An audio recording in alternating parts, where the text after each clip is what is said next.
um, maybe about a week ago. Yeah, Maybe. Yeah. At our first cocktails and conversations, Yes. and that's when I first met this lady. Yes. And she had a lot of good stuff to say. We had great conversation, and lo and behold, we're back at the table. This time with a different focus. Yeah. A pretty exciting focus. Yes, very exciting.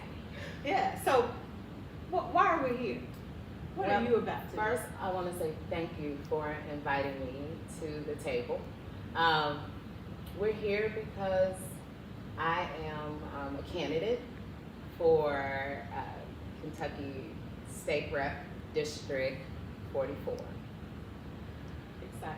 It's very exciting, but my heart is beating fast. I'm sure. I'm sure. That's a big step. It is. It's a big commitment. It is. From what I kind of know and feel the energy from you, I think you're ready for it. I think it's time. I think it's more about I'm getting to a point where the work that I have been doing for the last, over 16 years, working in social services, working as a licensed clinical alcohol and drug counselor, I have always found myself to be really, really frustrated with systems and how systems play a part in people seeking treatment. And over the last couple of years in my work in harm reduction, I've been able to see that there is a solution. Mm-hmm. And the solution is in our legislation, and there's power there. So why not? If we really want to see some changes happen, then I need to go where the changes need to occur. I agree. First question.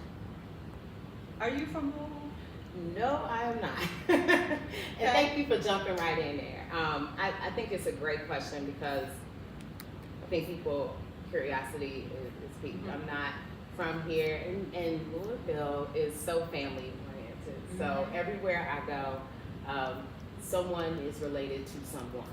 Yeah. So I recognize that. No, I am from Chicago, Illinois. Okay. From the south side of Chicago. I was born and raised from the south side of Chicago. I like to tell people I'm just a little black girl from the south side.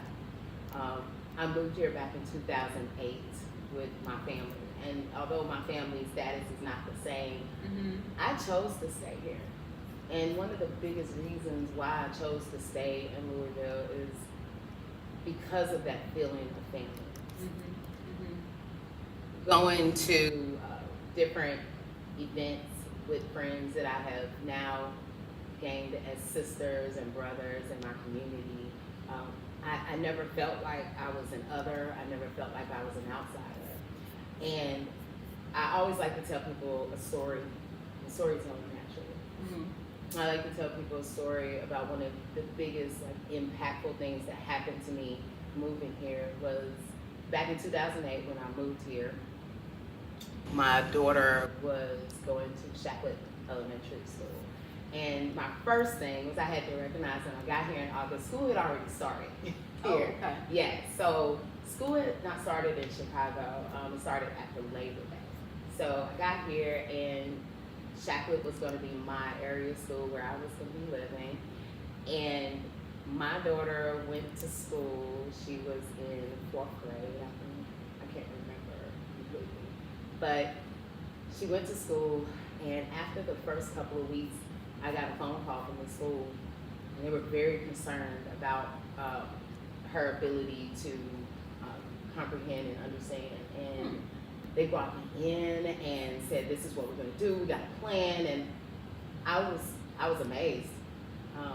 Back in Chicago, all teachers would ever tell me in packed classrooms of 30 kids, 28 kids in a class, "Oh, your daughter is not acting right. She's not listening." They never invested the time, but here in Louisville at Shacklett Elementary, they took the time, and my daughter did amazing throughout her school matriculation from elementary school, middle school, all the way through high school, and graduated at her grade level, and now she's out, pursuing nursing and everything. So well, that's right. So I couldn't leave a place that embraced that embraced me and my family. That's so positive to Yeah. hear. It really is. I'm actually not from Louisville. I am from Kentucky, but not Louisville. And moving here, just a sort of a similar story in terms of the educational system. I'm from Owensboro, Kentucky, small. And so I had my first and only son, and never thought about school until it was time for him to enter into the school system. And all of my friends were like, you haven't applied for a school? You know, it's like, no. You haven't given any research to, you know, and I was like, no. Where I'm from, you know, there were 3 schools in the whole city, and so you just went wherever you know, were told to go. And I quickly found out, you know, Louisville is very different in that regard. Shaq heard a lot of great things about that elementary school. I had a friend who actually had a daughter that went there, and only have positive things to say. So it's a blessing that you actually landed in our city, and you landed in the right area, right? Because everybody can't necessarily tell that story, but it's positive and refreshing to hear such positive start, if you will, to our city. And that's probably why, you're still here. That's why I'm still here. Yeah. So, you know, we know that you have thrown your hat in the ring to become the next state representative. You talked a little bit just about kind of your background, but was there one particular thing that you were like, okay, you know, I've kind of been thinking about this, I've been doing the work, but what was that one thing that said, okay, Shreeta, go file and do this now? In my work at Kentucky Harm Reduction Coalition, I'm the executive director there. I've had the opportunity to go to a couple of conferences around policy. And the most recent conference I went to was the Drug Policy Reform Conference in Phoenix, right? And I had such an awakening moment when I was sitting in the different sessions, learning about all the work that so many different people across the United States they're doing to dismantle these oppressive systems that don't do anything but perpetuate the problems that we all keep trying to solve in social services. And after talking to so many people on this last conference about what changes needed to be made and watching my own way of working and working within the systems of social services, I felt a natural progression. So this is the thing about me. I have a hard time watching wrong happen and not saying anything about it. I absolutely admire and definitely am inspired by Congressman John Lewis and understanding why we need to make good trouble and the purpose behind that. If you see something wrong, if you see something, you have to say something. That's been a part of my nature for as long as I can remember, is that I can't watch things continue to happen and be wrong. So I'm sitting in this conference in the fall, and I'm thinking about the legislation back home here in Kentucky. And I'm thinking about the legislation around the houseless community, around safety in our communities, and they're wrong. You finding people who don't have the resource to pay the fine because they live on the streets, it's not fair. And although I can stand up in front of a conference of 200 and 300 people and say it to them, my legs started to hurt because I felt like I have to run somewhere else. I have to get up and actually walk into the spaces where I can actually impact change. Because talking is one thing, but being about the change is another. And so I couldn't sit anymore. And I know you said one thing. I struggle with the one thing because it's complex, just like us as Black people, as indigenous people, as people of color, we're so complex. We have so many parts of who we are. So the other parts of it is I have Black children. And I always wake up in the morning thinking about the world that I'm gonna eventually leave them in. And I'm not pleased with it. Yeah. And it doesn't make me happy. So when you ask one thing, I could never put my finger on one thing, because at the end of the day, I get up and see these beautiful children of mine, and one of them being a young man that still I can hear his little squeaky high-pitched voice, but he has a mustache and he's 17, about to be 18, and knowing that someone who's in a uniform may potentially see him as a threat. Right. And he's my baby boy. So I can't just sit back and smile and act like everything's okay. I can't any longer. So I had to do something. John Lewis said it. Our congressman said it. Do something. Right. We can't just continue to sit. And that's the sense of urgency that I have. And even bringing it up now, I can feel it. I can feel it inside of me that I have a sense of urgency. I'm not going to be here forever. My kids will be left here, and then what? So this, we're here to talk about your candidacy, and we, certainly are off to a great start. But I'm really kind of intrigued. I want to know just a little bit, the mission for the Kentucky Harm Reduction Coalition, because, I would have 10 minutes ago said, I thought I knew a lot about what was going on with different organizations and whatnot. I've been in the nonprofit sector for over 20 years, but shamefully I can't say I know much about the coalition. So I'd love to hear just a little bit about that and your work there. Thank you. So I started working at Kentucky Harm Reduction Coalition January of 2022. So yes, I just made 2 years. Okay. And harm reduction is a way of life, is what I call it. It is a way to, the foundation is in meeting people where they're at. If we can meet people where they are in life, we can help them overcome the barriers and access and gain access to the resources that they need. So what I'm talking about primarily is around substance use.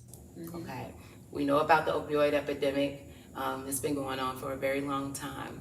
Kentucky Harm Reduction Coalition mission has been to provide harm reduction solutions and tools and resources to communities of people who use drugs, making sure that our helpers of the community, like fire department, EMS, our leaders, civic leaders, and then our people, our neighbors, our residents, understand how to prevent overdoses. That's the biggest part of our mission. Okay. The other part of our mission is that we have a 3-pillar approach on our website. You'll see engage, educate, and empower.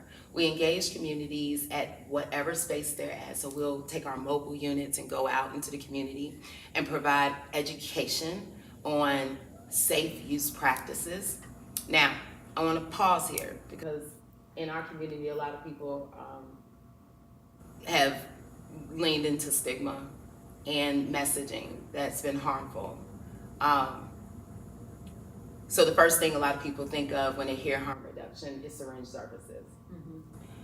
That is a part of it. It's not the entire piece, but it is a component. And just to give that little piece of education to our audience, the point of syringe services is to help decrease the harms of transmission of illnesses like HIV and Hep C. People are using substances. And with what we're living through right now, what we're all living through collectively, the state of our country, the pandemic that continues to persist on and on, social justice in the Black and Indigenous communities, there's a lot of people using substances. We need to provide education and the tools and resources for people to either stop using or to use in a safe way that they're not harming themselves or others. So we take an approach of, we're gonna educate people, we're gonna empower them with information. If we give you the information, if we just reduce our own judgment of others Right. and just provide the information like we did birth control, Right. like we did condoms, people will make better choices. Right. People have a right to be self-determined. I always I practice Kwanzaa. I grew up celebrating Kwanzaa in my household. And the second day of Kwanzaa is Kujichagulia, and that means self-determination. We all have a right to self-determination. We all have a right to say, I want to do something different for my life. So harm reduction is a pathway in the ecosystem of recovery and treatment. It's a part of the recovery system.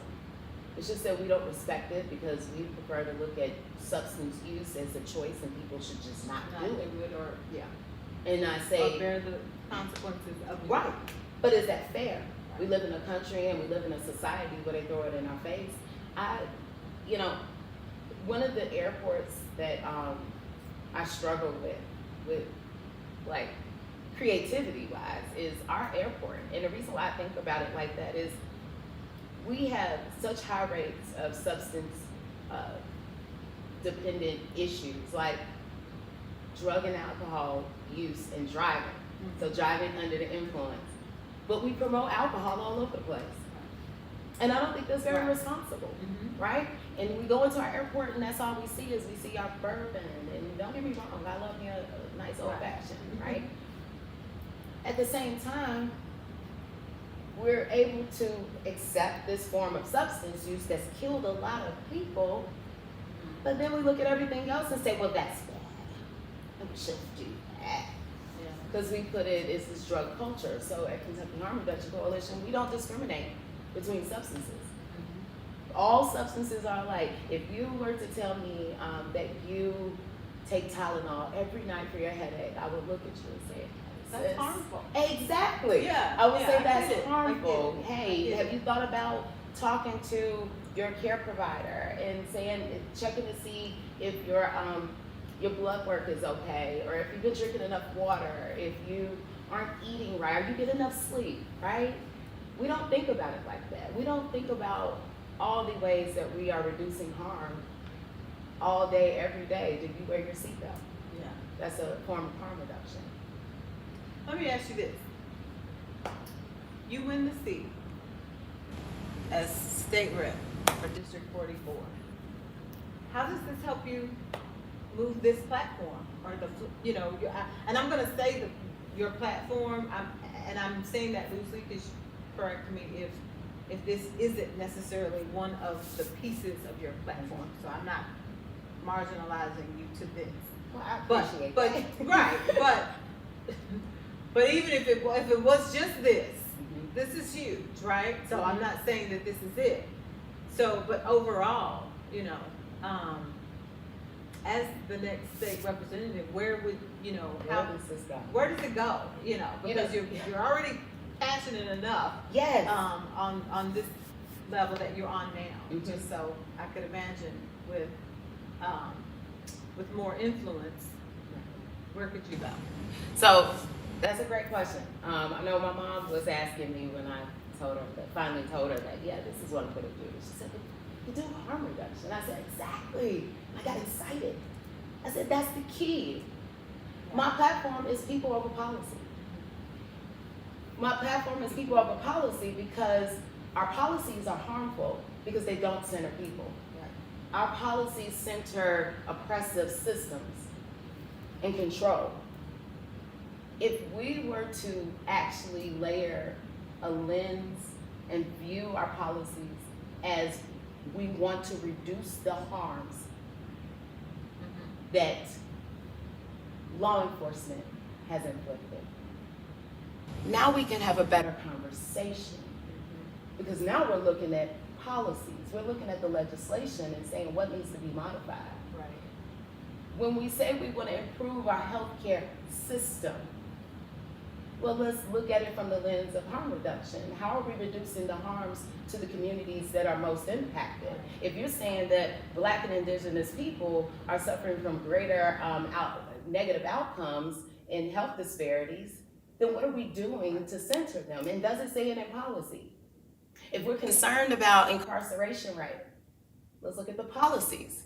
So it all comes back to legislation. You know, I'm tired of hearing, I'll call up LG&E or I'll call up any system and I say, well, why is this happening? Why do you think it's okay to charge me this rate? Or why, this is the new one that we went through in the beginning of the pandemic. I don't know if you recall, but they were able to just do a guesstimate of our. Right, because they couldn't come out. Because they couldn't come out. Mm-hmm. Why is that happening? Yeah. Show me where we have a policy. Let me see the policy.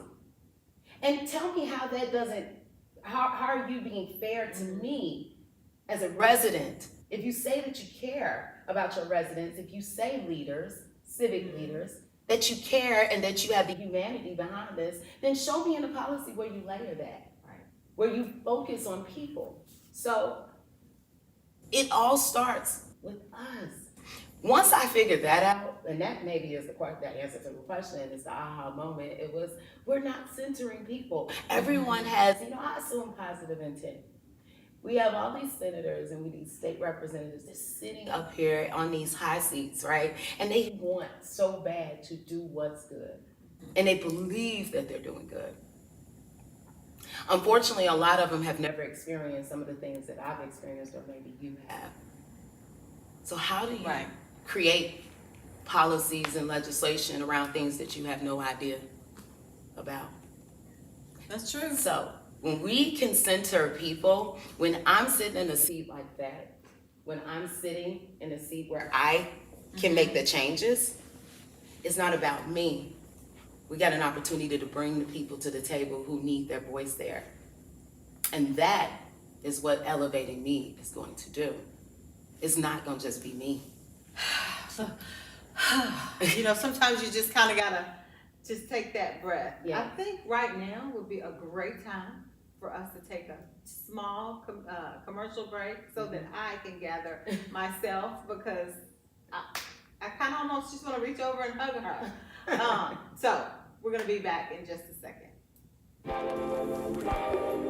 Hey guys, before we get back to the live stream, I'm Tracy, the bartender at Southern Hospitality Bar and Grill, located at 3402 West Broadway. You guys got to come and check us out. You can call your order in, and the phone number is 502-822-1474. Again, I'm Tracy, the bartender at Southern Hospitality. Come check us out, guys.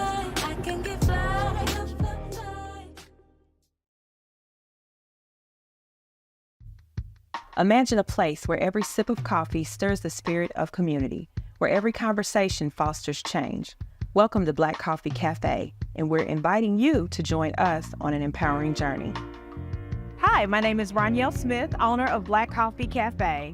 Black Coffee is my labor of love. It was birthed out of the need for the community to have a space for coffee, culture, and business.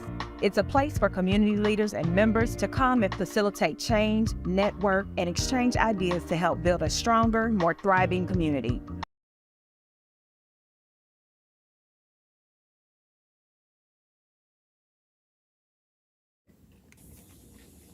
All right, so we're back after that short break. Right.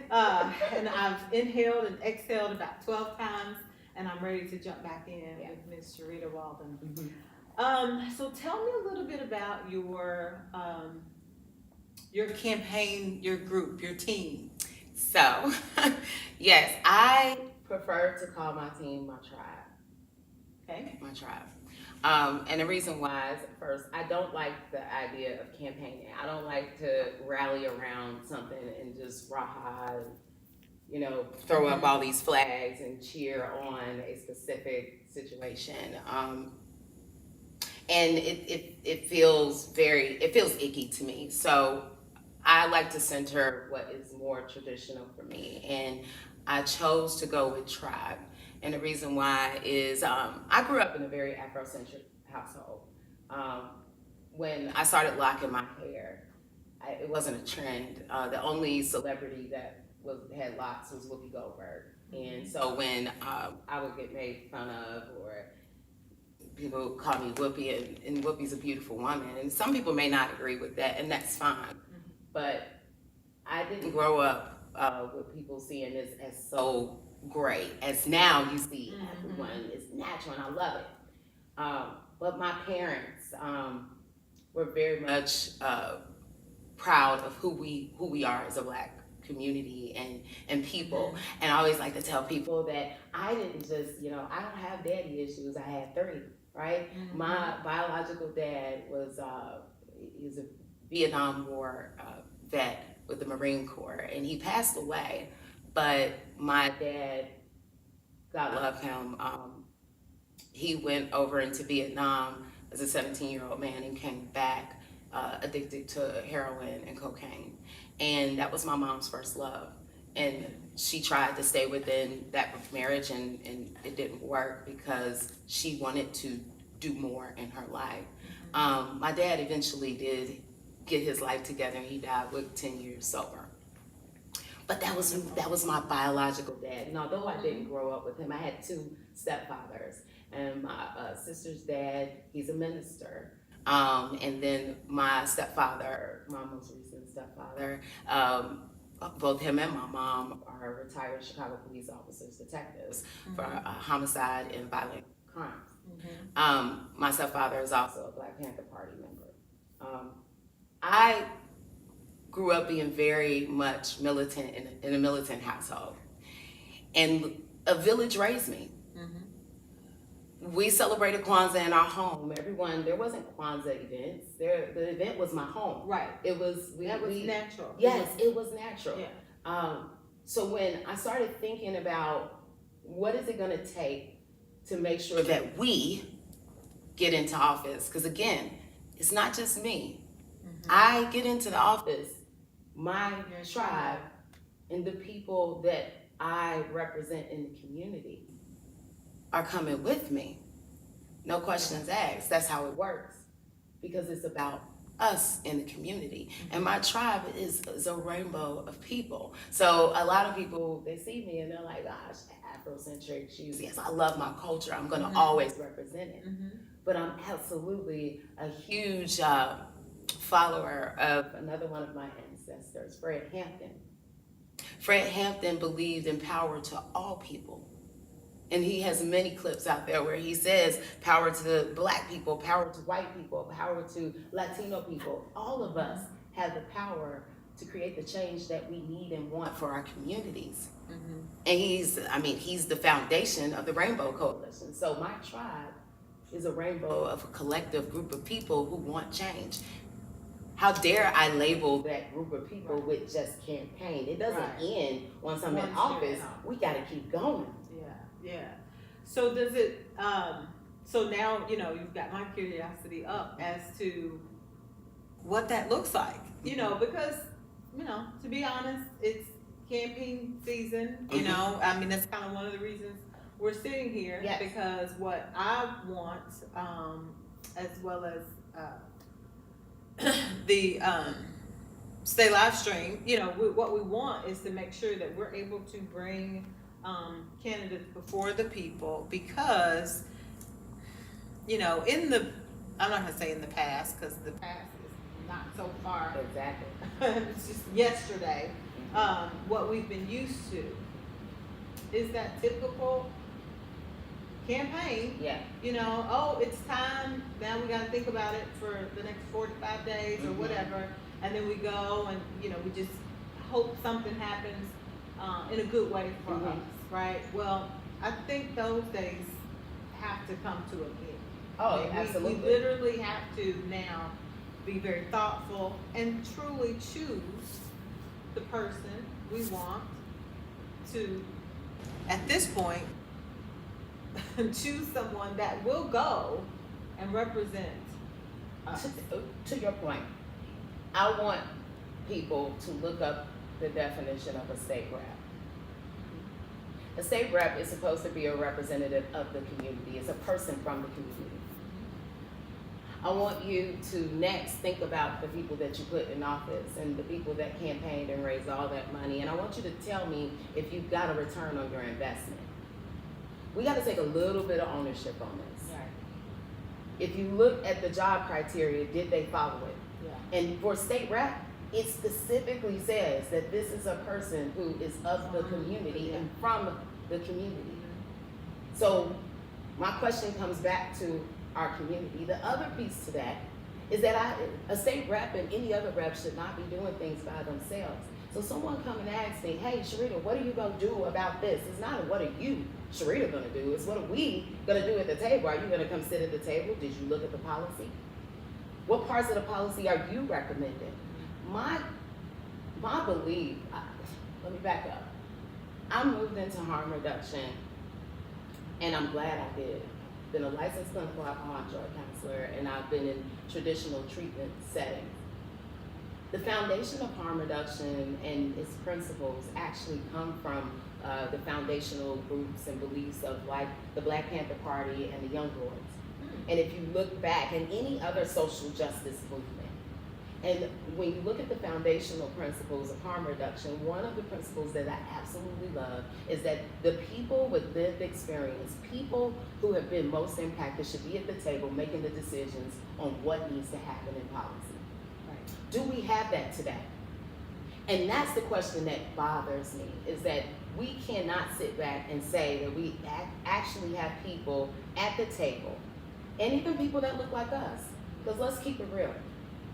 Are we looking at people who got comfy seats, or are we looking at people who actually made changes that decrease the harms to our community? And you know what? I can say we haven't, because the death rate in all areas keep going up. Yeah. We keep seeing the same thing happen. So my thing is, what do you want to do different? What do you want to do different? Anyone that want to come talk to me, I welcome them. Even my teams that work with me, what you will hear from them is, oh, Shreeta gonna say, it's a group project. Mm-hmm. We're in this together. I get the slogans, that's why I don't use them. My slogan that I do have is, keep making noise. That's been consistent. You can look that up. I've been using it in my old places of work because it's a part of me. Making noise. Keep making noise. Keep making noise. Then people over policy. These are real, actually, elementary concepts. If I keep making noise about the things that matter in my community and to me, somebody's gonna change, and the more people I can bring to the table, then it's gonna happen. There is so much that we're missing out on because our people do not come to the table, but they don't know that they're invited. And that's what I wanna break. Right. They are invited. All of us are invited. Yeah, so just a moment of complete transparency to everybody watching. This is a new seat for me, okay? In terms of being an interviewer. As an interviewer, you are to have, I'm supposed to just ask questions and be able to allow you to answer, and, but, I mean, in all honesty, I just want to talk to you about all of this, right? But we're here for a specific purpose. But I'm saying this to say, like you're on fire, mm-hmm. right? And me personally, I've not experienced this kind of fire from, they'll call me later and say, oh, but I haven't from any candidates around anything as of recent, right? I think right now, though, is a time for the fire. Mm-hmm. There's been a lot of conversations. We had one earlier here at 1619 during the whole Cocktails and Conversation event. Mm-hmm. I expected something completely different. People came with real issues. Mm-hmm. You were there. Yeah. We have some political classes that are going on. People are coming with real questions, real concerns, trying to figure out what do we do, because we are in a state of emergency. And yeah. I don't know if anybody else feels that way, so again, I'm talking personally. So it's tricky to sit here and just kind of, keep my hat on, and because those days are gone though. They have to be. I'm assuming yes. They have to be. They have to be. I have other people that I'm going to interview, and I hope the conversation is just as fiery with the other candidates I think and you other should challenge races them. as well. I think you should challenge that piece too, if it's not. I was just about to say, Yeah. you've kind of set the bar high. Yes. Yeah. And it needs to be. With this interview. It needs to be. Yeah, we're just not gonna talk the same old whatever, right? Because truly, your work, your background, your life, you know, from what I've heard, and this is the first time hearing all of that, but it sounds like literally your life, Shreeta, has led you to this path, to this time, you know, and Kentucky, we should be happy that you've landed in our state, you know, because you could be back home doing the same thing, but you're here, and so I'm happy for that. But so okay. But thank you for sharing. Yeah, because I mean, seriously, I mean, I've put my phone down. I don't know what the next question is. Black. There's nothing on it because I've not had to really ask you anything. And I think that is the change that we need, is that gone are the days of tradition of, you know, well, let's sit here and let's get it all perfect and let's pretend. I'm not pretending. I tell people, I sleep this stuff. I've chosen, and this is my transparent moment. I've chosen to carry this burden. I have been told, Shreeta, maybe you should, you know, be quiet. Maybe you shouldn't say. And I've had to tell people, and I've had someone even say, you know, you have nothing to lose, and it wasn't in a negative way that they said that. I said I have everything to lose if I don't speak up. If I don't, I believe in what my ancestors said, that it's my duty to do that. I think some of our issue as Black people, and as Black people who can affect change, that statement of we have nothing to lose, I think some of us really think that. So we're not gonna do anything, you know. Yeah. We're just gonna ride this out because I'm good. Right. I'm good. And so as long as I'm good, I won't. But I think it's because we don't look at how we're losing everything. And that's the part that is frustrating. And I am so glad. I think it's a former representative Attica that's doing that. Yes. Who's also running for office. But I'm so glad she's doing these classes because we lack the understanding and the connection. So often hearing, and I was one of the people who were like, my vote doesn't matter, right? No one really cares. I had to really sit down and look at, and it's my privilege of being in these spaces and these conferences. So I have to think about that. I've had privilege in being able to be around people who look like me, who's doing the work across the United States.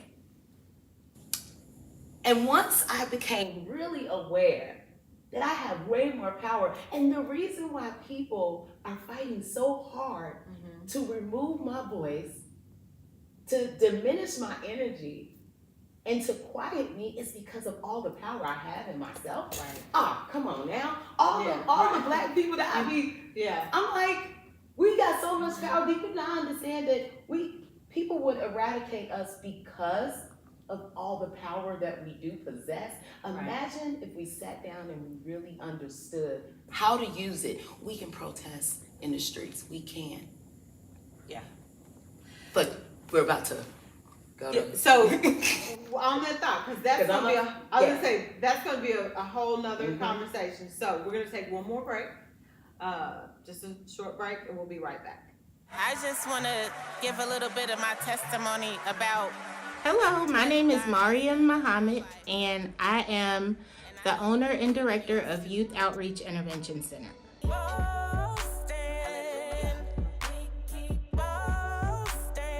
We are located at 1169 Eastern Parkway, Suite 210, Louisville, Kentucky, 40217. Please call us at 502-224-6750 to schedule your confidential appointment today.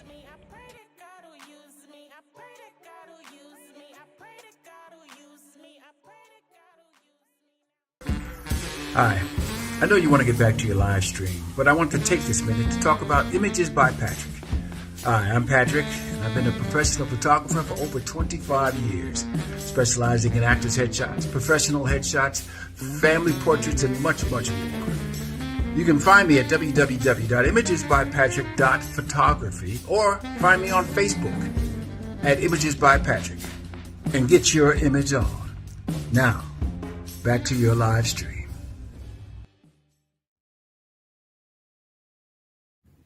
Okay, so we are back. When we say these breaks are short, they are short.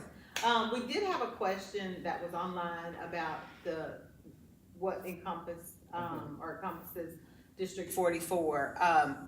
I can't say that right off the top of my head, but if you just Google And legislative yes, map, or literally you could type in Kentucky State Rep District 44, and it gives you the whole map, and it outlines that area. And there's some parts of Shively headed out towards PRP, and then going up to the west end area of Louisville. But that redistricting, that's another space that I want to do some work in, how they're allowed to redistrict and move and people they around. really threw us off with Yes. that. Okay, so because we have, the time has just flown by, and I just kind of want to start kind of, putting a nice bow on this with a few things that I would allow you to think about, if there were just a couple of things that, and you've given us so much, but there was just a couple of things you wanted to hone in that people remembered from this conversation, just some last talking points. I want you to certainly to do that for us. Thank you. What I want for Louisville, for the state of Kentucky, is I want safety to be a priority. I want health equity to be a priority. I want housing equity to be a priority. What I really want to be a priority is the people of our community. And what I mean by that is we can become a safer space for people to live and not have to worry about the gun violence continuing. We can improve our educational system. We can improve these areas of disparities that have been harming us. And I have a very cool approach. What we have to do is grab these legislative pieces that have been archaic and inadequate and ineffective and dismantle them, reimagine them, and rebuild them so that we can thrive. We have to move out of surviving. If we believe in agencies and in businesses that it starts at the top, whenever there's a problem in your place of employment, you say it starts with leadership. Well, let's put that on our state. It starts with leadership. We need to be in Frankfurt. We can protest on the streets. We can hit those streets. But where we can get an effective way of change, the way we can really change the policies and center people, is we have to get to Frankfurt and hold people accountable. I want to be held accountable. Hold me accountable to do my job. I welcome you. I'm not gonna rob you. You can vote for someone else who's raised $50,000, $75,000 and put them in office. But then I want you to answer, like I said earlier, did you get the return on your investment or did they rob you? Did you get someone who did not follow the job criteria? That's all I want to do. Well, candidate Shreeta Waldon, I'm eager to see you and your tribe. Thank you. How you all progress through this wilderness. That's what it feels called an election season, because that's how it feels, kind of almost for all of us. So we're super excited that you are in this race, and looking forward to seeing all the continued good work that you're doing, even in your, the seat that you hold now. Yes. But potentially in the seat you will hold later. So, all right, well, this has been our first interview with, When Candidates Gather. I hope everyone watching has been educated and informed about, again, candidate Shreeta Waldon. And we look forward to you joining us for our next interview, and we will shortly share who and when that will be. Good night.